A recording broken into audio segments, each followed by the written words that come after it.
وعلى آله وأصحابه أجمعين أما بعد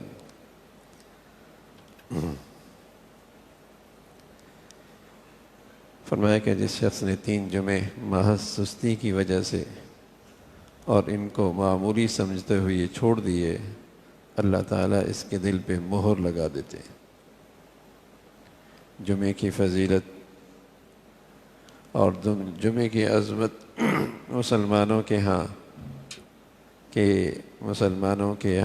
دنوں میں سب سے عظیم دن جمعے کا دن ہے، اور جمعے کی نماز جس شخص نے 3 جمعے محض سستی کی وجہ سے اور ان کو معمولی سمجھتے ہوئے چھوڑ دیے، اللہ تعالیٰ اس کے دل پہ مہر لگا دیتے ہیں۔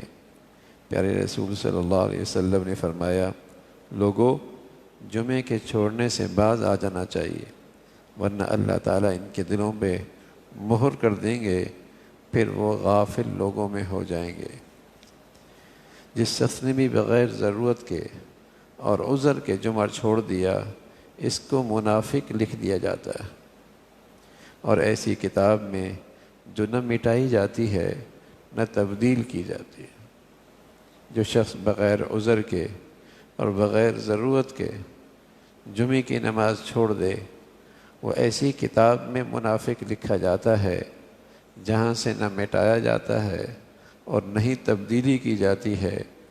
من ترک الجمعہ 3 جمعات متوالیات، جس شخص نے 3 جمعے پہ در پہ چھوڑ دیے، اس نے اسلام کو پس پش ڈال دیا۔ ان احادیث سے یہ بات ہے کہ جمعے کا ترک کر دینا بدترین گناہ کبیرہ ہے۔ جمعے کا ترک کر دینا بدترین گناہ کبیرہ ہے۔ اس لیے ہمارے دین میں تو یہ ہے، پسندیدہ یہ ہے، افضل یہ ہے، اگر دنیا میں جمعے کے دن کچھ کاروبار کرنا بھی ہے، تجارت بھی کرنی ہے اور کچھ معاملات بھی کرنے ہیں، تو بہتر اور افضل یہ ہے کہ جمعے سے پہلے جمعے کا اہتمام ہو، اور جب جمعے سے فارغ ہو جائے پھر تجارت کرے، اور پھر معاملات میں جا کے جسے کہیں کہ اس میں شریک ہو، اور پھر جسے کہیں کہ تجارتی معاملات کو نمٹائے۔ اس میں اللہ برکت بھی عطا فرماتے ہیں، اس سے اللہ کی طرف سے فضل بھی ہوتا ہے، اور یہ سب بہتر ہے تاکہ جمعے کا اہتمام اچھے طریقے سے ہو سکے، اور جمعے کے جو اعمال ہیں اور کثرت درود شریف، سورہ کہف کی تلاوت، جامع مسجد میں جلدی حاضری اور دعاؤں کا اہتمام، یہ سب چیزیں تاکہ آسانی سے نصیب ہو جائیں، افضل یہی ہے۔ اور خدا نخواستہ اسے چھوڑ دینا تو بدترین گناہ کبیرہ ہے۔ بدقسمتی ہے، اب احساس نہیں ہوتا۔ بچے اسکول جاتے ہیں، یونیورسٹی جاتے ہیں، ان کا جمعہ چھوٹ جاتا ہے۔ بس اوقات عین پیپر ان کا ہوتا ہی اس وقت ہے جب جمعے کا وقت ہوتا ہے۔ اب وہ اہمیت ہی نہیں ہے، جمعہ چھوڑ دیں گے اور اس کو ترک کر دیا جائے گا۔ تو یہ مسلمانوں کی اولادوں میں ایسا ہوتا ہے، اور مسلمان معاشرے میں یہ سب کچھ ہو رہا ہے، اور سب وجہ یہ ہے کہ جیسے آج نمازوں کی اہمیت ختم ہو گئی، ایسے ہی جمعے کی عظمت اور اہمیت بھی دلوں سے جاتی رہی ہے۔ تو رسول اللہ صلی اللہ علیہ وسلم کے ارشادات سے یہ بات معلوم ہوئی کہ جمعے کا ترک کر دینا بدترین گناہ کبیرہ ہے، جس کی وجہ سے دل پر مہر لگا دی جاتی ہے، قلب معوف ہو جاتا ہے، اور اس میں خیر کی بات قبول کرنے کی صلاحیت نہیں رہتی۔ دل پر مہر لگانے کا مطلب کیا ہے؟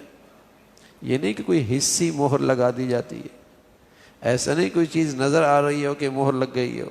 اس کا مطلب یہ ہوتا ہے جب اس گناہ کی نحوست ہوتی ہے اور اللہ کی طرف سے اس پر اسے اپنی رحمت سے دور کر دیا جاتا ہے، تو ایسی غفلت طاری ہو جاتی ہے کہ خیر کی بات یہ قبول ہی نہیں کرتا، اچھی بات اس کے دل میں اترتی ہی نہیں ہے، حق سچ کی طرف اس کے دل میں رجوع ہی نہیں پیدا ہوتا۔ ایسی بد نصیبی آتی ہے اس پر، تو اس کے اندر خیر قبول کرنے کی صلاحیت ہی باقی نہیں رہتی، اور ایسے شخص کا شمار اللہ کے دفتر میں منافقوں میں ہوتا ہے۔ ظاہر میں تو مسلمان ہے مگر قلب ایمان کی حقیقت سے خالی۔ مردم شماری میں تو مسلمان ہیں، نام تو مسلمانوں کا سا ہے، اٹھتا بیٹھتا تو مسلمانوں میں ہے، لیکن حقیقت میں ایمان کی دولت سے محروم، ایمان کی حقیقت سے خالی ہے۔ اور ایسے شخص کو اس گناہ کبیرہ سے یقیناً جلدی ہی توبہ کر لینی چاہیے، اور حق تعالی شانوں سے سچے دل سے معافی مانگنی چاہیے۔ تو اللہ تعالیٰ جمعے کی اور جمعے کی نماز کی اور جمعے کی گھڑیوں اور ساعات کی قدردانی نصیب فرمائے اور فائدہ اٹھانے کی توفیق نصیب فرمائے۔